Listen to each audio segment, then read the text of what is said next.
হ্যাঁ, তো welcome to একাডেমিট্রা। তো যেমন বলেছিলাম, কালকে আমরা পড়েছিলাম, তোমরা জানি না কতজন দেখেছো বা নতুন কেউ যদি এসে থাকো তাহলে জানিয়ে রাখি যে হচ্ছে এটা তো দেখতেই পাচ্ছ থাম্বনেল এবং টাইটেলে দেখতেই পাচ্ছ যে এটা ভূগোলের ক্লাস হবে এবং ক্লাস সিক্সের ভূগোলের ক্লাস হবে ওয়েস্ট বেঙ্গল বোর্ডের। এবার ওয়েস্ট বেঙ্গল বোর্ড আর অন্য বোর্ডের হলেও তোমরা দেখতে পারো, এটা যদিও বাংলাতেই পড়াবে, পুরোপুরি বাংলা মিডিয়ামে। টার্মগুলো একটুখানি আলাদা হতে পারে, যেমন গ্রহ প্ল্যানেট লেখাই আছে। বাংলা তোমরা বোঝো, আমি আশা করি বাঙালি যদি হয়ে থাকো তাহলে বাংলাতে বোঝালে বুঝতে পারবে। আর বাকিটা এমনি কনসেপ্টটা নিয়ে রাখতে পারো যদি অন্য মিডিয়ামেরও হয়ে থাকো, আর যদি বাংলার থেকে থাকো সেটা অবশ্যই দেখবে। আচ্ছা, এবার ব্যাপারটা হচ্ছে এর আগে মহাকাশ, নক্ষত্র, নক্ষত্রমণ্ডল এবং যেটাকে আমরা বলে থাকি কনস্টেলেশন বা গ্যালাক্সি অর্থাৎ ছায়াপথ, এই জিনিসগুলো, নিহারিকা বা নেবুলা, এইসব জিনিসগুলো নিয়ে, কেন রাতে তারা মিটমিট করে, প্ল্যানেটোরিয়াম, টেলিস্কোপ, এগুলো নিয়ে আলোচনা হয়েছিল। সৌরজগ কার সেকেন্ড ক্লাসে আলোচনা হয়েছে সৌরজগৎ নিয়ে, যে গ্রহগুলোর মানে কি কি গ্রহ আছে, সূর্য সম্বন্ধে একটু আলোচনা হয়েছে, পৃথিবীর তুলনায় সূর্যের একটা কম্প্যারিজন হয়েছে, এখানে তুলনা হয়েছে, আরও এই ধরনের বিভিন্ন আলোচনা হয়েছে। ঠিক আছে, আর লাস্ট বলেছিলাম যেটা শেষ হয়েছিল সেটা হচ্ছে সন্ধ্যা তারা এবং শুকতারা। শুকতারা বলে আমরা বলতে থাকি না, শুক্র গ্রহ বলেই শুকতারা বলা হয়ে থাকে, যে ওটা তারা নয়, ওটা তারার মতো দেখায় বলে ওটাকে তারা বলে, অনেক দূর থেকে দেখতে পাওয়া যায়। বাকি গ্রহগুলো তো আমরা দেখতে পাই না খালি চোখে, ওটা টেলিস্কোপ লাগে। কিন্তু আমরা শুক্র গ্রহটা এতটা কাছে যে শুক্র গ্রহটা আমরা দেখতে পাই।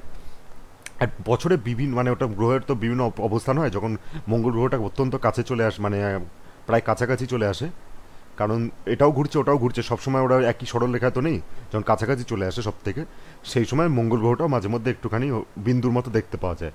এই দুটো কাছাকাছি আমাদের, তাই না? আমরা বুধ, শুক্র, পৃথিবী, মঙ্গল জানি, তো শুকতারাটা সবসময় দেখতে পাওয়া যায় প্রায়।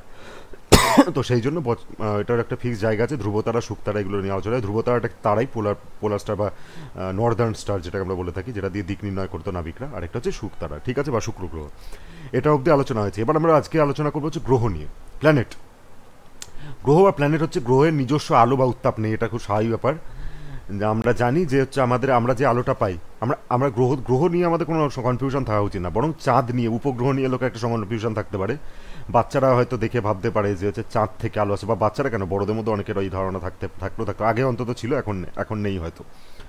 যাই হোক, তো চাঁদেরও আমরা মনে করি যে চাঁদ থেকে তো রাত্রিবেলা আলো পাই, চাঁদের আলো বলি, চাঁদের তো ওটা আলো নয়। হ্যাঁ, চাঁদ থেকে রিফ্লেক্ট হয়ে আসছে বা চাঁদ থেকে প্রতিফলিত হয়ে আসছে ওটা। সূর্যের আলোতে আমরা দিনের বেলা সূর্যের আলোতে আলোকিত হচ্ছি।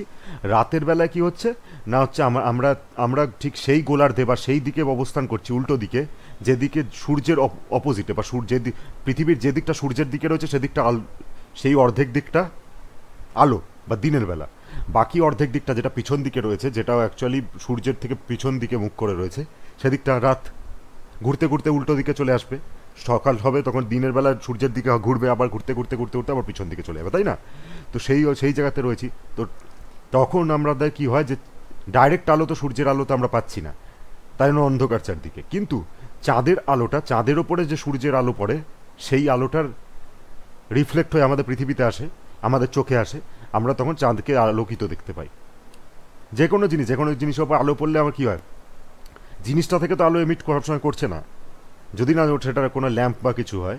এমনি আমরা চারপাশে যা কিছু দেখতে পাচ্ছি সেই জিনিসগুলো তো কোনোটা আলোকিত জিনিস নয়, কিন্তু সূর্যের আলো পড়ছে বা যে কোনো ঘরের আলো পড়ছে, যাই পড়ুক না কেন, আলোটা রিফ্লেক্ট হয়ে চোখে আসছে, আমরা দেখতে পাচ্ছি, সেরকমই। তো যাই হোক, তো গ্রহেরও কোনো আলো নেই, সূর্য থেকে আলো আসে, ঠিক আছে। নক্ষত্রে আলোকিত হয়, যেটা বললো, মানে সূর্য শুধু নয়, আমাদের ক্ষেত্রে সূর্য, অন্যান্য নক্ষত্রেরও আরও প্ল্যানেট থাকবে বা আছে। তো সেইগুলোরও মানে আমাদের সোলার সিস্টেমের বাইরেও প্রচুর, মানে তারাই তো কত অসংখ্য, তাহলে তাদের কত প্ল্যানেট আছে ভাবো, ঠিক আছে। তো নক্ষত্রের চারদিকে ঘোরে, ঠিক আছে। এবং মানে আমরা জানি যে কোনো নক্ষত্রের চারপাশে গ্রহগুলো তার আকর্ষণে ঘোরে। আর গ্রহ নক্ষত্র থেকে অনেক ছোট হয়, এটা স্বাভাবিক ব্যাপার, আমরা জানি। বৃহস্পতি সবথেকে বড়, সেটাও সূর্যের থেকে যথেষ্ট অনেক ছোট। আচ্ছা, এবার বলছে বিরাট বড় লাট্টু পাড়া, আমি জানি না এরকম পাড়া টাইপের কেন এরকম ল্যাঙ্গুয়েজ ইউজ করছে। আমাদের সময় যা বলা উচিত না, আমি এরকম বইয়ের ভাষায় রিসেন্টলি দেখছি, মানে আগে এরকম ধরনের ভাষা দেখতাম না বইয়ে। সহজ করতে করতে এমন ধরনের ভাষা করে দিয়েছে এখন, সেটা বইয়ের ভাষা মনে হয় না। যাই হোক, বিরাট বড় লাট্টু পাড়া মানে লাট্টুর মতনই ঘোরে, কিন্তু বিরাট বড়। বৃহস্পতি, শনি, ইউরেনাস, নেপচুন হলো অতিকায় গ্যাসীয় গ্রহ। আর বুধ, শুক্র, পৃথিবী, মঙ্গল হলো আয়তনে অনেকটা পৃথিবীর মতো ছোট। ঠিক আছে, এটা আগের দিন আলোচনা হয়ে গেছে গ্রহগুলোর কীরকম আকার। তো সৌর পরিবারের ভেতরের দিকে রয়েছে গ্রহগুলো, ভেতরের দিকে অন্তস্থ গ্রহগুলো আমি বলেছিলাম বুধ, শুক্র, পৃথিবী, মঙ্গল, এই ছবিটাতেই রয়েছে, এখানটাতেই দেখো বুধ, শুক্র, পৃথিবী, মঙ্গল এরকম পরপর। তারপর হচ্ছে বৃহস্পতি, শনি, ইউরেনাস, নেপচুন, আর একদম বাইরে প্লুটো যেটাকে সবথেকে দূরে, সেটাকে আমরা বলে থাকি বামন গ্রহ। ঠিক আছে, আর সৌর সৌর পরিবারের প্রত্যেকটি গ্রহ নিজের অক্ষের চারদিকে এবং সেই সঙ্গে সূর্যের চারদিকে ঘোরে। মানে নিজের অক্ষের চারদিকে তো ঘুরছে, যেটা একদিন হচ্ছে, আমরা তো বুঝতেই পারছি। একটা রোটেশন নিজের অক্ষের চারদিকে হচ্ছে, লাট্টু যেমন ভাই ঘোরে না, একটা রোটেশন নিজের অক্ষের চারদিকে, অর্থাৎ নিজে একটা রোটের ঘুরছে, এক জায়গায় ঘুরছে, একটু হালকা হালকা ডিসপ্লেসমেন্ট হচ্ছে, হালকা একটুখানি এগোচ্ছে, সেটা খুব অতি সামান্য। ছবি এঁকে দেখাতে পারলে ভালো হতো, আমি দেখছি একটা ছবি যদি আঁকা যায়, একটু পরে করছি, আসলে টাইমের ব্যাপার থাকে, সেই জন্য তোমরা একটু ইমাজিন করে নিও। ঠিক আছে, একটা বল হাতে নিয়ে জাস্ট এক পাক ঘোরাও, হাতে নিয়ে এক পাক ঘোরাও হাতের মধ্যে, তাহলে বুঝতে পারবে পৃথিবীও ওইভাবে একটা পাক ঘুরছে। ঠিক আছে, ফলে হচ্ছে তার দিন রাত হচ্ছে, ওটার জন্য আয়নিক গতি বলা হয়ে থাকে, ওটা একটা দিন রাত হয়, মানে একটা গোটা দিন 24 ঘন্টায় ও একটা পাক খায়। আর বাকি 365 দিনে যে একটা বছর হচ্ছে, সেই একটা বছরে সূর্যকে সে একটা উপবৃত্তের মতো বা ইলিপ্টিক্যাল, উপবৃত্ত কীরকম সেটা গুগলে করে দেখে নিতে পারো, বা ইলিপস বলে লিখে দেখতে পারো, একটা সার্কেল নয় কিন্তু সার্কেল, একটু চ্যাপ্টা সার্কেল যেটাকে বলা হয় থাকে, চাকতির মতো। ঠিক আছে, সেই রকম করে ও পুরো ওই পথে, ওই উপবৃত্তাকার পথে ঘুরছে, 365 দিন লাগে। মানে একটা পাক তো নিজের চারপাশে 24 ঘন্টায় ঘুরছে, তাতে সামান্য ডিসপ্লেসমেন্ট হচ্ছে, সামান্য ঘুরছে, ওই করতে করতে করতে করতে একটু একটু করতে করতে 365টা দিন লাগে তার পুরোটা কভার করতে, দিয়ে সূর্যের চারপাশে ঘুরে, সেটা কথা বলেছে। ঠিক আছে, তো অন্য গ্রহগুলোর আরও কোনোটার কম লাগে, কোনোটার বেশি লাগে, যেগুলো বেশি কাছে সেগুলো বেশি, মানে কম সময় লাগে, যেগুলো বেশি দূরে সেগুলো আরও বেশি সময় লাগে। ঠিক আছে, আচ্ছা, সৌরজগতের গ্রহদের মজার কথা। আচ্ছা, বুধ গ্রহের কথা বলছে, বুধ গ্রহ, তো বুধ গ্রহ বলছে সূর্যের সবথেকে কাছে গ্রহ, খুব ভালো কথা, 5.8 কোটি কিলোমিটার দূরে। আচ্ছা দাঁড়া এক সেকেন্ড, টাইমটা দেখে নিই। আচ্ছা ঠিক আছে, হ্যাঁ, ধূসর রঙের হয়ে থাকে বুধ গ্রহ, অ্যাকচুয়ালি ধূসর রঙের, কিন্তু বুধটা অত্যন্ত কাছে, তো একেবারে সূর্যের কাছে, ওখানে অত্যন্ত গরম থাকে, মানে এরকম না যে আগুন জ্বলছে ওটার মধ্যে, কিন্তু ভীষণ গরম, ভীষণই গরম।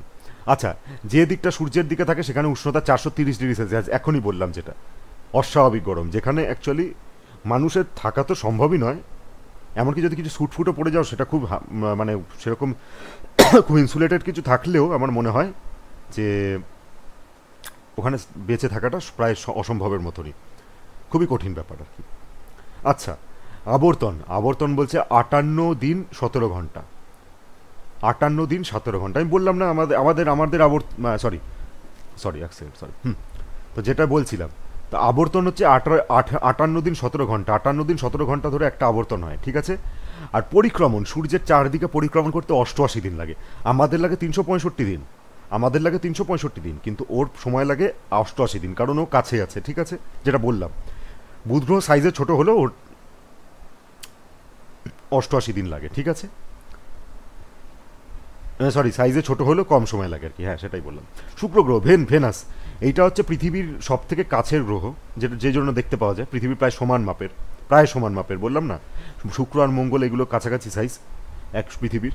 আচ্ছা, সূর্য থেকে দূরত্ব 10.7 কোটি কিলোমিটার, আর একটু বেশি দূরত্ব, কারণ এটা সেকেন্ড গ্রহ। আবর্তন 243 দিনে একটা আবর্তন হয়। ঠিক আছে, এবং পরিক্রমণ হচ্ছে 225 দিনে, পরিক্রমণ মানে সূর্যকে এক পাক ঘুরতে 225 দিন লাগে, আমাদের থেকে কম লাগে, কারণ ওটা আমাদের থেকে সূর্যের কাছে আছে, আমাদের তুলনায় সূর্যের কাছে আছে, সেই জন্য ওর যে পরিক্রমণের জন্য যে উপবৃত্তাকার পথটা সেটাও ছোট আমাদের তুলনায়, পরিধিটা ছোট, সেই কারণে ওরও টাইমটা কম লাগে। ঠিক আছে, সৌরজগতের উপর উষ্ণতম গ্রহ হচ্ছে উষ্ণতম গ্রহ এটা। ঠিক আছে, এবার তুমি বলতে পারো যে কেন, বুধ তো সবথেকে কাছে, তাহলে বুধের থেকে এটা কেন বেশি? ঠিক আছে, সেটা ওটার কনস্ট্রাকশনের উপর নির্ভর করে, যে ওখানে কী পদার্থ দিয়ে তৈরি, সেখানে বায়ুমণ্ডল কি, অমুক তমুক অনেক কিছুর উপর নির্ভর করে। ঠিক আছে, যাই হোক, এখানে বলেছে উষ্ণতম গ্রহ 465 ডিগ্রি সেলসিয়াস, প্রচুর কার্বন ডাইঅক্সাইড থাকায় উষ্ণতা এত বেশি। সত্যি কথা বলতে গেলে বুধ শুক্র দুটোই প্রচণ্ড গরম। ঠিক আছে, খুব একটা পার্থক্য কিছু নেই, দেখেছো? ঠিক আছে, তো ওটা ঠিকই আছে, মানে দুটোই অত্যন্ত গরম। ঠিক আছে, আচ্ছা, এবার বলছে পৃথিবী তো আমরা জানি, পৃথিবীর বিশেষ কিছু বলার নেই, 15 কোটি কিলোমিটার সূর্য থেকে দূরে, এটা আমরা দেখিয়ে নিয়েছি। তাই এর গড় তাপমাত্রা 15 ডিগ্রি সেন্টিগ্রেড। আমাদের এখানে অত্যন্ত বেশি, কারণ আমরা গরম মানে একটুখানি গ্রীষ্মপ্রধান দেশে বাস করি, বা আমরা যেই জায়গাটায় থাকি সেটা অত গ্রীষ্মপ্রধান, আমরা পাহাড়ের দিকে থাকি না। যারা থাকো তারা তারা পাহাড়ের দিকে, তাদের টেম্পারেচারটা আলাদা। আমাদের বিশাল বড় দেশ, আমাদের পুরো দেশের একই আবহাওয়া বা থাকে না, ঠিক আছে। তো যাই হোক, মানে প্রধানত আমরা আমরা শীতের দেশ নই, তাই তো। আমাদের সাইবেরিয়াতে যেরকম সারা বছর বরফের মতো থাকে, বা যাই হোক, তো ওই ধরনের আমাদের নয় যে আলাস্কার মতো বা সাইবেরিয়ার মতো ওই রকম নয়। ইনফ্যাক্ট আমাদের ইউরোপের ওপরের দিকে যে উত্তর ইউরোপের দিকে যেই দেশগুলো রয়েছে সেখানকার মতো তাপমাত্রা আমাদের নয়। আমরা যে জায়গাটা থাকি, আমাদের কর্কট ক্রান্তি রেখা আমাদের এখান দিয়ে গেছে, এই কাছাকাছি জায়গাতেই তোমরা যদি দেখো কর্কট ক্রান্তি রেখা যে 23.5 ডিগ্রি অক্ষরেখা, সেটা কিন্তু আমাদের আমাদের এই জায়গা দিয়ে গেছে, ঠিক আছে। আমাদের এই পশ্চিমবঙ্গের ওপর দিয়ে গেছে, আমাদের কাছাকাছি আমরা যেই সব জায়গা দিয়ে থাকি কাছাকাছি দিয়ে গেছে, বাংলাদেশ এই সব দিকে গেছে, ঠিক আছে, একদম। তো ফলে আমাদের আমাদের আমাদের যে কর্কট ক্রান্তি রেখাটা তো এমন একটা জায়গা যেটা অ্যাকচুয়ালি সূর্যটা কাত হয়ে থাকে একটুখানি, মানে যেটা তার সারফেসের হরাইজন্টালের সাথে 66.5 ডিগ্রি অ্যাঙ্গেলে বেঁকে থাকে। তো সেই স্বভাবতই আমরা যে জায়গাটা থাকি সেটা সব উষ্ণতম জায়গাগুলোর মধ্যে পড়ে, সূর্যের দিকে থাকে দিনের বেলায়, গ্রীষ্মকালে আর কি। ফলে আমাদের সারা বছর যথেষ্ট গরম, তো আমাদের এখানে 40-45-40-এর ওপর চলে যায়, কোথাও কোথাও 45-ও চলে যায়, তো এরকম টাইপের। কিন্তু আর গড় তাপমাত্রা সারা পৃথিবী 15 ডিগ্রি সেন্টিগ্রেড। সৌরজগতের একমাত্র গ্রহ থেকে প্রাণের অস্তিত্ব আছে, একমাত্র গ্রহ যেখানে প্রাণের অস্তিত্ব আছে স্বাভাবিক, এটা আমরা মনে করি, ঠিক আছে। এটা এখনও আমরা জানি, যেটা আমাদের আমাদের যে লিমিটেড, আমাদের যে স্বল্প যা জ্ঞান আছে তার মধ্যে আমরা পৃথিবীর বাইরে আর কোথাও এখনো পর্যন্ত প্রাণীর অস্তিত্ব, প্রাণী জীব যাই বলো না কেন, জীবনের অস্তিত্ব আমরা পাইনি এখনো পর্যন্ত। আমরা মনে করি যে অমুক গ্রহতে হতে পারতো, এই হতো, মঙ্গল গ্রহে তো চেষ্টা চালাচ্ছে কৃত্রিমভাবে, চিন্তাভাবনা করছে, বা হচ্ছে যেহেতু ওটা আমাদের অনেক কাছাকাছি এবং ওনাদের মনে হয়েছে যে এরকম চেষ্টা চালিয়ে যাচ্ছে। আচ্ছা, এছাড়া একটা সময় চাঁদেও যখন প্রথম মানুষ পা রেখেছিল তখন চাঁদ নিয়েও অনেক কৌতূহল ছিল, অনেক কিছু ভাবতো চাঁদে কি সম্ভব কিনা বা কিছু, এখনও চলে। ইভেন কেপলার বলে একটা ইয়ে রয়েছে, কেপলার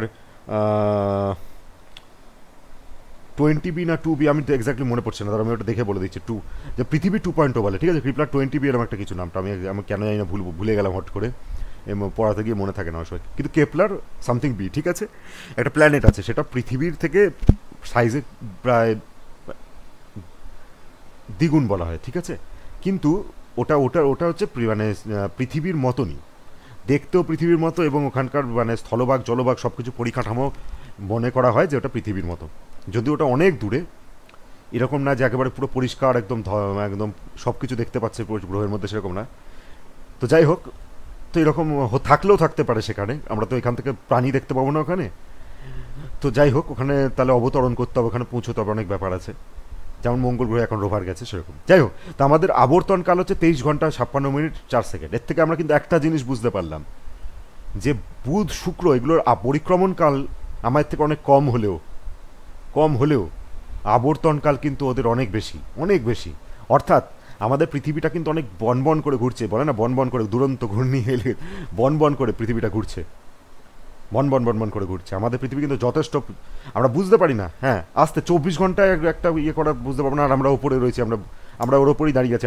আমাদের তুলনায় তো আপেক্ষিক গতি শূন্য, আমরা দাঁড়িয়ে থাকলে আমাদের তুলনায় আপেক্ষিক গতি শূন্য। পৃথিবীও ঘুরছে, আমরাও ঘুরছি, কিন্তু পৃথিবী যথেষ্ট ভীষণ স্পিডে ঘুরছে, ভীষণ স্পিডে। মানে তুমি যদি কল্পনা করে দেখো, পৃথিবীর একটা যদি পৃথিবীর ব্যাসার্ধ পৃথিবীর কিন্তু 6400 কিলোমিটার, 6400 কিলোমিটার, ঠিক আছে। তাহলে 12800 কিলোমিটার হচ্ছে তার ব্যাস, তাই না? তার পরিধিটা এবার বের করে দেখো, 2πr করে ওটা কভার করছে সে কতক্ষণে, কভার করছে? ওটা কভার করছে 24 ঘন্টায়। তার মানে ভাবো, যার ব্যাসই এত 1000 কিলোমিটার, তার মানে কত 1000 কিলোমিটার, ওটা ইয়ে করলেই বের করতে পারবে। ওটা 24,800 ইন্টু 22/7, যাক ঠিক আছে, ওটা 40,000 না কিরকম একটা, 40,000ই খুব সম্ভবত আসে। দাঁড়া, আমি যেমন বলেই ফেললাম, আমি একটু ক্যালকুলেট করে বলেই দিচ্ছি, ঠিক আছে। 12,000 না, এটা এখন তো এটা 6,400 দিয়ে করবো, 6,400 ইন্টু 22/7, ইন্টু 2, হ্যাঁ 40,000, বললাম না 40,000 কিলোমিটার, ঠিক আছে।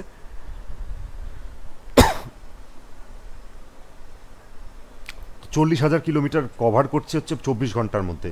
মানে স্পিডটা জাস্ট ইমাজিন করে দেখো, জাস্ট ভেবে দেখো, যদি 40 ঘন্টাও ঘুরতো 1,000 কিলোমিটার এক এক মিনিট মানে 1 ঘন্টায় চলে যেত, আর এটা 24। যাই হোক ভাবো, যাই হোক প্রচণ্ড বেগে ঘুরছে, ফলে এদের এদের বেগটা অতটা বেশি নয়। ইভেন শুক্রের ক্ষেত্রে দেখো, আবর্তন অ্যাকচুয়ালি সূর্যের চারপাশে একটা মানে পরিক্রমণ করতে 225 দিন লাগছে, কিন্তু একটা আবর্তন অর্থাৎ নিজের অক্ষের চারপাশে ঘুরতে 243 দিন লাগছে, অর্থাৎ নিজের অক্ষের চারপাশে ঘুরতে আরও বেশি সময় লাগছে। অত্যন্ত স্লো এগুলো ঘোরে, ঠিক আছে। আর এটা গতিপথ এক রকম ধরনের। আচ্ছা, এইবার বলছে যে হচ্ছে মানে নীল গ্রহ, নীল গ্রহ হচ্ছে মহাকাশে থেকে এটাকে নীল রঙে দেখায়, সেই জন্য নীল গ্রহ বলা হয় থাকে পৃথিবীকে। আমরা জানি যে হচ্ছে মানে হ্যাঁ স্যাটার্নটাকে খুব সুন্দর মনে করা হয় কারণ শনি গ্রহের চারপাশে রিংটা রয়েছে, কিন্তু রিংটা যদি বাদ দিয়ে দিই, ব্রহ্মাণ্ডে আমরা যতগুলো, মানে ব্রহ্মাণ্ড না, আমাদের সৌরজগতে যতগুলো গ্রহ আমরা জানি তার মধ্যে আমরা পৃথিবীতে থাকি বলে বলছি না, পৃথিবীর থেকে সুন্দর কোনো গ্রহ নেই, মানে অ্যাস্থেটিক একদম এত সুন্দর এরকম গ্রহ কোথাও নেই। তো যাই হোক, বাকি গ্রহগুলো তো এমনি মানে বিভিন্ন আগুনের গোলার মতো, কোনোটা লাল রঙে, কোনোটা লাল জালচে একটা বল, কোনোটা একটা হলদে বল, কোনোটা একটা মেটে মেটে কালারের বল, কোনোটা ছাই ছাই রঙের বল, এরকম জিনিস। কিন্তু পৃথিবীটার মধ্যে এত কিছু রয়েছে, এত মানে কি বলবো, এত ধরনের বৈচিত্র্য রয়েছে, এটা ভাবা যায় না। তো যাই হোক, আর মঙ্গল গ্রহ, মঙ্গল গ্রহ হচ্ছে আমি যেটা বলি আমার লালচে রঙের একটা গ্রহ মঙ্গল গ্রহ। মার্শিয়ান বলে একটা সিনেমা বেরিয়েছিল রিসেন্টলি, তোমরা চাইলে দেখতে পারো। আগের দিন গ্র্যাভিটির কথা বলো, মার্শিয়ানটা এই সিনেমাগুলো বলছি না, ইংলিশে দেখতে পারো, ইংলিশে দেখতে পারো, সাবটাইটেল ফলো করতে পারলে তোমরা ছোটো। হিন্দিতে এগুলো বিখ্যাত সিনেমা, এগুলো হিন্দিতেও পেয়ে যাবে, বাবা মাকে বলবে হিন্দিতে পেয়ে যাবে, বা হচ্ছে বাংলাতেও ডাবিং পেয়ে যাবে, ঠিক আছে। বাংলাদেশে সব সব বড় বড় ইংলিশ সিনেমাগুলো বাংলাতে ডাবিং হয়, ঠিক আছে। সাবটাইটেলও বাংলাতে পেয়ে যাবে, শুধু বলবে যে এটা এই সিনেমাটা বলছিল দেখতে, এটাই মানে এরকম মহাকাশ নিয়ে কিসের ওপর বলবে, এটা তাহলে দেখিয়ে দেবে, ঠিক আছে। আচ্ছা, 22.8 কিলোমিটার দূরে সূর্য থেকে মঙ্গলটা একটু দূরে, এবং মাটিতে প্রচুর ফেরাস অক্সাইড থাকা, এটা লাল রঙের, তাই এটাকে লাল গ্রহ বলা হয়ে থাকে। পৃথিবীতেও একটা জায়গা আছে ওয়াদিরাম বলে, মানে আরও আছে, বাট ওয়াদিরাম বলে একটা আছে জর্ডানে, ওখানে, ঠিক আছে। জর্ডানও জানো ওই মিডল ইস্টের ওদিকের একটা দেশ। তো জর্ডানে ওখানে একটা ওয়াদিরাম বলে একটা জায়গা আছে। জর্ডান এমনি ওরকম খুব, আমাদের যে পৃথিবীর সপ্তম আশ্চর্যগুলো আলোচনা হয় না বিভিন্ন সময়, তার মধ্যে পেট্রা বলে একটা ইয়ে রয়েছে, অ্যানশেন্ট ও প্রাচীন একটা পেট্রা বলে একটা আশ্চর্য রয়েছে বা দর্শনীয় স্থান রয়েছে, কয়েক হাজার বুঝি, মানে অনেক পুরনো, বহুত পুরনো, ঠিক আছে। সেটা প্রায় ধ্বংসপ্রাপ্ত এরকম অবস্থায় রয়েছে, দাঁড়িয়ে আছে লালচে রঙের, সেটাও ওই জর্ডানে, ঠিক আছে। তো ওইখানে ওয়াদিরাম বলে একটা জায়গা আছে, ওয়াদিরামের ওখানে সেখানটা হচ্ছে পুরো ওরকম মঙ্গল গ্রহের মতো লাল রঙের, এবং সেখান দিয়ে সাফারিতে লোকজন যায়, অত্যন্ত এক্সট্রিম কন্ডিশন ওখানে, অত্যন্ত গরম, অত্যন্ত মানে কষ্টকর জায়গা, ঠিক আছে। এবং যখনই একটু রাত হয় তখন ঠান্ডা হাওয়া মারে, মরুভূমির মতো জায়গাতে যা হয়, মরুভূমি বা যাই হোক, লালচে মরুভূমি, লাল মরুভূমি বলতে পারো ওটা, কি প্রচণ্ড রুক্ষ জায়গা, হ্যাঁ। তো যাই হোক, তো সেটার কথা বলেছে, তো ওটা ওই জন্য ওখানে কাঁচের পুরো গোল গোল জায়গা রয়েছে, যার ভেতরে লোকে থাকতে পারে, সেখান থেকে বাইরেটা দেখতে পারে, মঙ্গল গ্রহের মতো, মঙ্গল গ্রহে আছে এরকম একটা মনে হয়, পয়সা দিয়ে লোকে থাকে ওরকম, ঠিক আছে। গ্রিন হাউসের মতো প্রায় বানিয়ে দেওয়া আছে, গ্রিন হাউস নয় অবশ্যই, গ্রিন হাউস হলে এমনি ওরকম গরম, তার মধ্যে যদি ওরকম তাপমাত্রা আরও বেশি কনসেন্ট্রেট করা হয় ওর ভেতরে, তাহলে তো দেখতে হবে না। তো যাই হোক, ভেতরে হয়তো এসি টেসি থাকে আমি বলতে পারছি না, ঠিক আছে, যাই তো নি। আচ্ছা, তো তাপমাত্রা অনেকটা পৃথিবীর মতো, মঙ্গল গ্রহে বলছে প্রায় অনেকটা পৃথিবীর মতো, বললেও অ্যাকচুয়ালি পৃথিবীর মতো নয়, পৃথিবীর থেকে বেশি অবশ্যই স্বাভাবিকভাবে, বেশি না সরি, মানে ঠান্ডা আর কি, পৃথিবী থেকে একটু দূরে, কিন্তু ওখানকার আবহাওয়া বা ওখানকার যে কি বলবো, হ্যাঁ আবহাওয়াই বলতে পারো, তো সেটা অত্যন্ত এক্সট্রিম, এবং ওখানকার যে বায়ুমণ্ডল বা সব কিছু, সেগুলো আমাদের উপর সার্ভাইভ করার জন্য, আমাদের বেঁচে থাকার জন্য উপযুক্ত নয়, ঠিক আছে। তো যাই হোক, এবার বলছে তাপমাত্রা অনেকটা পৃথিবীর মতো, তাই প্রাণের খোঁজ চলছে, চেষ্টা চলছে যে ওখানে আমরা পারলেও পারতে পারি থাকতে, ঠিক আছে। শুক্র বা বুধ গ্রহে আমরা পারবো না অত এক্সট্রিম গরমের মধ্যে। মঙ্গলটা আমাদের থেকে একটু দূরে আছে, হ্যাঁ আমাদের থেকে ঠান্ডা হবে কম্পারেটিভলি, এবং একটু মানে ওয়েদারটাও এক্সট্রিম হবে, কিন্তু কিন্তু তাও মনে করা হচ্ছে যে না, পৃথিবীর থেকে ওটা এমন কিছু দূরে নয় যে ওখানে ওখানে মানে কি বলবো, সব কিছু এমন এমন ফ্রিজ হয়ে যাবো, যেমন বা যাই হোক, মানে ওখানে বেঁচে থাকার বাঁচানো সম্ভব। কৃত্রিমভাবে অনেক কিছু ব্যবস্থাপনা নিতে হবে, কিন্তু হয়তো সম্ভব হবে।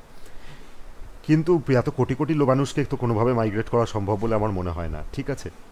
তবে জানা গেছে যে এই গ্রহে একসময় জল ছিল, একসময় ছিল বলে, কারণ জল ছাড়া বাঁচবে না। জলটা সবার আগে খোঁজার চেষ্টা করে, দেখবে বায়ুমণ্ডলের তো চেষ্টা করেই, জলটা খোঁজার চেষ্টা করে, কারণ জলই সব কিছুর উৎস। জল ছাড়া মানুষ বাঁচবে না, মানুষ কেন, কোনো প্রাণী বাঁচবে না। জলই প্রাণের উৎস।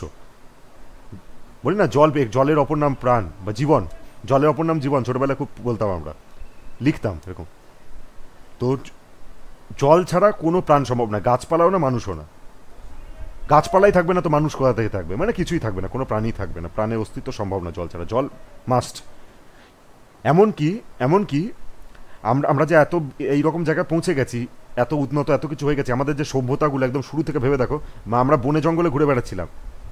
মানুষের প্রথম বড় আবিষ্কার হলো আগুন, তারপরে চাকা, এবং সব থেকে বড় যেখান থেকে টার্নিং পয়েন্ট, যেখান থেকে মানুষ অ্যাকচুয়ালি সভ্য হয়ে গেল বা সব কিছুই হয়ে গেল, সেটা হচ্ছে মানুষের কৃষিকাজ। আর কৃষিকাজের মূলেই রয়েছে হচ্ছে, কৃষিকাজ থেকে সভ্যতা গড়ে উঠলো, সেটাই মূলেই রয়েছে নদী। একটা নদী সব কিছু বদলে দিতে পারে। একটা নদী যখন একটা জায়গায় বয়ে যাবে, একটা মরুভূমিকে সে একটা উর্বর জমিতে পরিণত করে দেবে, তার চারপাশে গাছপালা গজাবে, তার পাশে কৃষিকাজ হবে, এবং সেখানে একটা নগর বসতি এসব গড়ে উঠবে এবং সভ্যতা গড়ে উঠবে মানুষ, তাই না? জলই সব, ঠিক আছে। আচ্ছা, আবর্তন 24 ঘন্টা 37 মিনিট এবং পরিক্রমণ 687 দিন, স্বাভাবিকভাবে, কারণ আমাদের থেকে দূরে তো অনেক বেশি সময় লাগে। কিন্তু আবর্তন কালও দেখো আমাদের মতনই, 24 ঘন্টা 37 মিনিট, সেম, অলমোস্ট সেম। বৃহস্পতি সব থেকে বড় গ্রহ, আমরা জানি। মাধ্যাকর্ষণ থেকে বেশি, সব থেকে বেশি, সরি, মাধ্যাকর্ষণ সাইজে বড় মানে মাধ্যাকর্ষণ সব থেকে বেশি হবে। যে বস্তুর মানে সাইজে যত বেশি বড়, যে বস্তুর সাইজে যত বেশি বড়, তার মাধ্যাকর্ষণ শক্তি তত বেশি হবে, ভরের উপর নির্ভর করে। ওটা যদি ইকুয়েশনটা দেখো, মাধ্যাকর্ষণ একটা ইকুয়েশন আছে, তাহলেই বুঝতে পারবে যে ওটা অ্যাকচুয়ালি ভরের উপরও নির্ভর করে, তাই না? ইভেন উল্টোটা ভেবে দেখো, পৃথিবী তো ফিক্সড, পৃথিবী তো বড়, ঠিক আছে, পৃথিবী তো ফিক্সড, তাহলে এটা কেন হয় যে হচ্ছে মানে আমার ওজন আর আমার সাইজ একটা তুলো দিয়ে যদি, বা তুলোর একটা পুতুল তৈরি করা হয়, দুটোর ওজন সমান কেন হবে না? কারণ আমার ভর বেশি। জি এর মান তো একই, ওজন তো একই, জি এর মান একই, কিন্তু মাসটা আলাদা। সেরকমই বড় বড় গ্রহের ক্ষেত্রে যখন আমাদের একটা মানে ইকুয়েশন হয় মাধ্যাকর্ষণে, সেটা তোমরা একটু বড় হয়ে পড়বে, ক্যাপিটাল জি ইন্টু লেখা হয় দুটো মাসের গুণফল, বাই যাই হোক দূরত্ব, তো যাই হোক ওগুলো বাদ দাও। তো বিষয়টা হচ্ছে যে যার যত বড় প্ল্যানেট হবে তত বেশি মাধ্যাকর্ষণ শক্তি হবে। সূর্য এত বিরাট বলে এতগুলো গ্রহকে ঘোরাতে পারছে চারপাশে, সূর্য ছোট হলে এটা পারতো না। হ্যাঁ, এক্সেপশন আছে, সাইজের ওপর নির্ভর করে না, সাইজের ওপর নির্ভর করে না, ভরের ওপর নির্ভর করে। সেখানে সাইজ বলেছে ঠিকই, ভর, আসল কথা হচ্ছে ভর, ঠিক আছে। সাইজটা খুব হালকা কথা, মেন কথা আমি বলেই দিলাম তোমাদের, ভর, যার ভর যত বেশি। সাধারণত দেখা যায় যে হচ্ছে মানে বিরাট বড় জিনিসের ভর বেশি হবে, এরকম দেখা যায়, শুধু সব সময় না। একটা তুই ভেবে দেখো যে একটা ব্ল্যাক হোল, যেটা আমরা দেখি ব্ল্যাক হোল বা কৃষ্ণ গহ্বর যেটাকে আমরা বলে থাকি, সেটা কিন্তু একটা বিন্দু, প্রায় সিঙ্গুলারিটির মতো, বা একেবারে ছোট বিন্দুর মতো হতে পারে, বা যাই হোক বিন্দুর মানে ওই রেসপেক্টে বলছি, বা অত্যন্ত ছোট, একেবারে ছোট একটা জিনিস, সেইটার মধ্যে এমন ব্যাপক পরিমাণ আকর্ষণ বল যে ওটাকে লাইটও এসকেপ করতে পারছে না। ফোটন, লাইটের পথ ইয়ে করে দিচ্ছে, কাছাকাছি গেলে বেন্ট করে দিচ্ছে। লাইট চারপাশে বাই করে, আমরা যেমন গ্রহ নক্ষত্র ঘুরে ঘুরছে, ঘুরতে ওর ভেতরে হারিয়ে যাচ্ছে, আর এসকেপ করতে পারছে না, কোনোদিন ফিরতে পারবে না। ওর ভেতরে শুধু অতলে মানে গভীরে হারিয়েই যাবে, আর কোনোদিন ফিরবে না লাইট। আর জিনিসপত্র তো বাদই দাও, সেটা পুরো একদম আলাদা হতে ভাঙতে অনুপরমাণুতে গিয়ে একদম কি হয়ে যাবে কোনো ঠিক নেই, ঠিক আছে। প্রথম সরু একটা সুতোর মতো হবে, তুমি দেখতে পারো সিমুলেশন অনেক ধরনের পাওয়া গেছে, বাস্তবে তো কেউ যাবে না গ্রহ ওইসবে, কিন্তু গিয়ে দেখতে পারো, মানে দেখতে পারো আর কি, মানে গিয়ে বলছি ভিডিও দেখতে পারো এরকম, বা বিভিন্ন সিনেমা, ইন্টারস্টেলার সিনেমাতে একটুখানি দেখানোর চেষ্টা করছে। ওটা যদি অন্যটায় ওটা অনেক কঠিন জিনিসপত্র আছে, ওটা বাদ দাও। কি ঘটতে পারে, কি হতে পারে, এইসব নিয়ে অনেক ধরনের চিন্তাভাবনা হয়, ঠিক আছে। আচ্ছা, এবার বলছে তাপমাত্রা প্রায় -150 ডিগ্রি সেলসিয়াস, অত্যন্ত ঠান্ডা, অত্যন্ত ঠান্ডা। 77.8 কিলোমিটার মানে দূরত্ব সূর্য থেকে, আবর্তন 9 ঘন্টা 50 মিনিট, পরিক্রমণ 12 বছর। শনি হচ্ছে সূর্য থেকে দূরত্ব 142.7 কোটি কিলোমিটার, তাপমাত্রা -184 ডিগ্রি সেন্টিগ্রেড। এটা অত্যন্ত ঠান্ডা, বুঝতে পারছো, এবং অত্যন্ত দূরে, অত্যন্ত দূরে, এবং আবর্তন 10 ঘন্টা প্রায়, নিজের চারপাশে 10 ঘন্টায় ঘোরে, ঠিক আছে। এর 9 ঘন্টা লাগে বৃহস্পতির, আর এর 10 ঘন্টা লাগে। এদের আবর্তনটা কম সময় লাগছে, তার মানে আবর্তনের বেগটা যথেষ্ট বেশি, এত বড় গ্রহ, ঠিক আছে, কিন্তু সময় যথেষ্ট কম লাগে। আর পরিক্রমণ 12 বছর, ঠিক আছে। ওর যেই রকম দূরত্ব আছে, পৃথিবীর মতো সাইজ হলে কিন্তু কি সময় লাগতো তুমি ভাবতেই পারছো না। কিন্তু কিন্তু মানে ওর যা পরিধিটা যেরকম বিরাট আছে, কিন্তু পরিক্রমণ করতে 12 বছর লাগে। আচ্ছা, শনির ক্ষেত্রে দেখা যাচ্ছে আর এটা 29 বছর 6 মাস, ঠিক আছে। ঘনত্ব জলের থেকেও কম, জলের থেকেও কম ঘনত্ব, ঠিক আছে। মানে অ্যাকচুয়ালি শনি কিন্তু অত মানে কি বলবো, শনি যে যা দিয়ে তৈরি বা যা কনস্ট্রাকশন যা, সেইটা হালকা জিনিস দিয়ে তৈরি, সেটা আমরা বুঝতে পারছি, ঠিক আছে। আচ্ছা, তো বলছে ঘনত্ব জলের থেকেও কম, জলের থেকেও কম ঘনত্ব, ধূলিকণা, বড় পাথরের টুকরো দিয়ে তৈরি, উজ্জ্বল 7টা বলয় আছে। ধূলিকণা, বড় পাথর, এই যে বললাম না রিং থাকে, স্যাটার্নের রিং, চারপাশে আমরা রিং দেখতে পাই। শনি গ্রহটা না মানে প্রথম থেকেই বাচ্চারা মানে যখন গ্রহ চিনতে শুরু করে, মানে দেখলেই বলে দেবে, কারণ এটা সব থেকে ইউনিক দেখতে। পৃথিবী বাদ দিয়ে সব থেকে সুন্দর গ্রহ শনিকেই বলা হয়, কারণ শুধুমাত্র শনি গ্রহের মধ্যে, গ্রহটার ওই বলয়ের মধ্যে এমন কিছু ইন্টারেস্টিং কিছু নেই, কিন্তু ওই রিংটাই শনি গ্রহটাকে এতটা মানে সুন্দর দেখায়, বানায়। তো এই রিংটার মধ্যে থাকে হচ্ছে ধূলিকণা, বরফ, পাথরের টুকরো। পাথর মানে এইরকম গুড়ি গুড়ি পাথর না, আমরা যেরকম পাথর ভাবি সেরকমও না। ইনফ্যাক্ট হচ্ছে পাহাড়েও যেরকম বড় বড় পাথর থাকে ওরকমও না, বিরাট বিরাট পাথর ওর চারপাশে, ঠিক আছে। ম্যাসিভ ম্যাসিভ সব পাথর থাকে, কিন্তু সেগুলো শনির গ্রহের তুলনায় ধূলিকণার মতনই প্রায়, ঠিক আছে। ইউরেনাস, ইউরেনাস আরও দূরে, 287 কোটি কিলোমিটার। আমি বলছি না এতটা দূরে চলে যাবে, তখন ওখানে আলো প্রায় মানে সূর্যালো কতটা পৌঁছায় তার ঠিক নেই, প্রায় দিন আর রাত প্রায় একই রকমই বলা যায়, অতি সামান্য আলো পৌঁছায়, এবং অত্যন্ত ঠান্ডা থাকে, -216 ডিগ্রি সেলসিয়াস। একটা জিনিস লক্ষ্য করেছো, এত দূরে যাচ্ছে, টেম্পারেচার কিন্তু বিরাট কমে যাচ্ছে না, -400 -600 হচ্ছে না, এটার একটা কারণ আছে কিন্তু, ঠিক আছে। টেম্পারেচার -273 ডিগ্রি সেলসিয়াসের নিচে যেতে পারবে না, ঠিক আছে, যতই ঠান্ডা হোক। উপরে কোটি কোটি ডিগ্রি সেন্টিগ্রেড হয়ে যেতে পারে, নিচে 273, সেটা কারণ পরে যখন পদার্থবিদ্যায় পড়াবো বুঝতে পারবে। 273-এর নিচে যেতে পারবে না, 273 দশমিক একটা সামথিং হয় মান, ওটা বাদ দিচ্ছে, কিন্তু 273 ওই যে মানটা রয়েছে, ওর পরে যেতে পারবে না, ওর নিচে যেতে পারবে না, ঠিক আছে। আচ্ছা, 216 ডিগ্রি সেলসিয়াস শীতলতম গ্রহ, এটাই সব থেকে শীতল গ্রহ বলা হচ্ছে। নেপচুনও এত ঠান্ডা নয়, নেপচুনের থেকেও ঠান্ডা, বললাম না ওটা অ্যাকচুয়ালি কী দিয়ে তৈরি এসবের ওপর নির্ভর করে। সবুজ রঙের গ্রহটা, ইউরেনাস সবুজ রঙের, নেপচুন নীল রঙের, ঠিক আছে। ইউরেনাসে হচ্ছে মিথেন গ্যাস ভর্তি, মিথেন গ্যাস বেশি থাকার কারণে এটা সবুজ রঙের দেখায়, ঠিক আছে। আবর্তন 17 ঘন্টা, 17 ঘন্টায় নিজের চারপাশে ঘোরে, পাক খায়, আর 84 বছর লাগে হচ্ছে সূর্যকে ঘুরতে, তার মানে বুঝতে পারছো কত দূরে। আচ্ছা, আর 165 বছর লাগে নেপচুনের, এবং নিজের চারপাশে ঘুরতে সময় লাগে 16 ঘন্টা, ঠিক আছে। এগুলো বেশি ব্যাখ্যা করার কিছু নেই, এগুলো তোমরা মার্ক করে নেবে বা স্ক্রিনশটও নিয়ে নিতে পারো, বা বইয়েতে তো আছেই। তাপমাত্রা -214 ডিগ্রি সেন্টিগ্রেড, -214 ডিগ্রি, অর্থাৎ ইউরেনাসের থেকে একটু কম বা একই রকমই বলা যায়। যেমন বুধ শুক্রর ক্ষেত্রে বললাম যে প্রায় একই রকমই টেম্পারেচার, একটুখানি শুক্রর একটু বেশি বলে, সেরকমই এখানেও হচ্ছে ইউরেনাসটা একটু মানে বেশি ঠান্ডা, ঠিক আছে। আর সূর্যর থেকে দূরত্ব 449.7 কোটি কিলোমিটার, মানে কত দূরে বোঝা যায়, প্রায় 450, মানে 450 কিলোমিটার দূরে আর কি। আর মিথেন, হিলিয়াম, এই দুটো ভর্তি রয়েছে এখানে, তাই নীল রঙে দেখায়। বামন গ্রহ হচ্ছে প্লুটো। এক সময় প্লুটোকে সৌরজগতের নবম গ্রহ হিসাবে ধরা হতো। এক সময় প্লুটোকে সূর্য বলেছিলাম যে নবম গ্রহ হিসাবে, 9টা গ্রহ আমরা ছোটোবেলায়, আমরা যখন তোমাদের ক্লাসে পড়েছি আমরা নবম গ্রহ হিসাবেই পড়েছি, তখন এটাকে বামন গ্রহ হিসাবে ডিক্লেয়ার করা হয়নি, ঠিক আছে। আচ্ছা, এখানে বলছে যে 2006 হচ্ছে জ্যোতির্বিজ্ঞানীরা প্লুটোকে বামন গ্রহ বা ডোয়ার্ফ প্ল্যানেট বলেছিল, ঠিক আছে। 2006 এটাকে ডোয়ার্ফ প্ল্যানেট বলেছিল, ঠিক আছে, অনেক বছরই হয়ে গেছে, ঠিক আছে। আচ্ছা, নিজের কক্ষপথে কোনো মহাজাগতিক বস্তু এলে বামন গ্রহেরা তা সরিয়ে দিতে পারে না, ঠিক আছে। তো এই মানে ওটা কোনো মানে নেই, সাইজে ছোট বলে বলছে যে মানে কক্ষপথে কোনো মহাজাগতিক বস্তু কিছু একটা যদি চলে আসে নিজের কক্ষপথে, তাহলে তার ক্ষমতা নেই যে ওটাকে মানে ওই নিজের নিজের মানে ওটাকে সরিয়ে দেবে বস্তুটাকে আকর্ষণে করে করে। চাঁদ থেকেও ছোট হচ্ছে প্লুটো।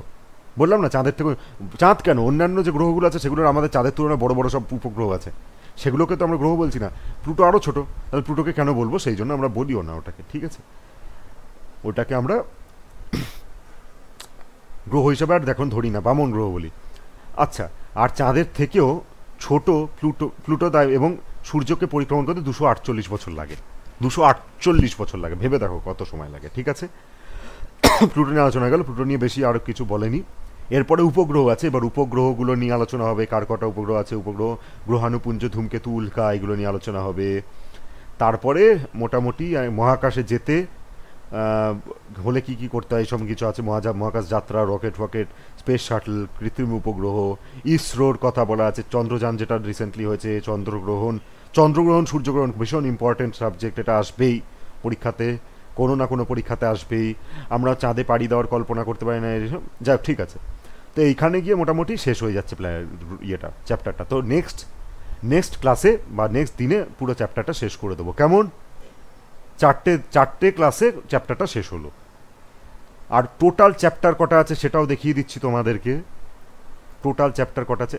আচ্ছা, তোমরা পুরো ভিডিওটা দেখছো না, মানে তোমরা জানি না তোমরা কেন এরকম করছো, পুরোটা যদি না দেখো তাহলে আমি মানে অ্যাকচুয়ালি আমি চাইলে কিন্তু একটা চ্যাপ্টার পুরো অর্ধেক করে দিতে পারি, বা পুরো চ্যাপ্টারও পড়িয়ে দিতে পারি একটা সেশনের মধ্যে। এই জন্যই করাই না, কারণ তোমাদের অ্যাটেনশন স্প্যান অত্যন্ত কম, তোমরা কি বলবো, খারাপ লাগে। চলো,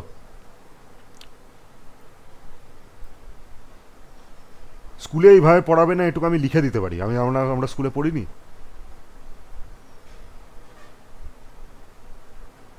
স্কুলে বই দেখে দেখে রিড করবে, বা তোমাকে দিয়ে ওই একটার পর একটা বন্ধুকে দাঁড় করিয়ে পড়া জিজ্ঞেস করাবে, বলবে তুই এতটা অবধি পড়। আর্টস এইভাবেই মানে বলা উচিত না, হিস্ট্রি, জিওগ্রাফি, ইতিহাস, ভূগোল এইভাবেই পড়ানো হয় স্কুলে, দাঁড় করিয়ে ও যতটা পড়লো তারপরে তুই পড়, শুরু কর, আর ও পড়া হয়ে গেলো তারপরে তুই শুরু কর, আর একদিন পড়া ধরে নেবে। এটা হচ্ছে স্কুলে পড়ানো। তো এইভাবে তো এখানে ভালো করে পড়ানো হচ্ছে, এটা শোনো। আচ্ছা, তো এখানে 1 2 3 4 5 6 7 8 9 10 11, ঠিক আছে, সব কটা সমান নয় চ্যাপ্টার দৈর্ঘ্য আর কি, চ্যাপ্টারের দৈর্ঘ্য। তো মোটামুটি আমাদের 11টা চ্যাপ্টার, 4টেতে যদি করি, হ্যাঁ 40টা ধরে নিতে পারো, 40টা কি খুব জোর, 40-45টার মধ্যে ভিডিওর মধ্যে কিন্তু পুরো ভূগোল শেষ হয়ে যাবে তোমাদের, ঠিক আছে। 40-45টা ভিডিওর মধ্যে পুরো শেষ হয়ে যাবে। 40-45টা মানে ধরে নিতে পারো 40-45টা ভিডিও আসতে 3-3.5 কি 4 মাস লাগবে ম্যাক্সিমাম। তার মানে তোমাদের অ্যাকচুয়ালি ফাইনাল পরীক্ষা হওয়ার অনেক আগে ভূগোল শেষ হয়ে যাবে, ঠিক আছে। চলো, বেস্ট অফ লাক। এবার লাইক, শেয়ার, সাবস্ক্রাইব এটা মানে তোমরা একটুখানি পারলে করে দিও, কেমন? আর বন্ধুদের সাথে শেয়ার করে দিও। আর তোমার নোটিফিকেশান বেল আইকন যেটা থাকে, ওই বেল আইকনটা পারলে ওখানে প্রেস করে দিও, এতে ভবিষ্যতে তোমরা যখন ভিডিও আরও আসবে, সেগুলো প্রতিদিনই বলি তাও বলে দিচ্ছি, তোমরা সেটা নোটিফিকেশান পাবে, কেমন? চলো, টাটা।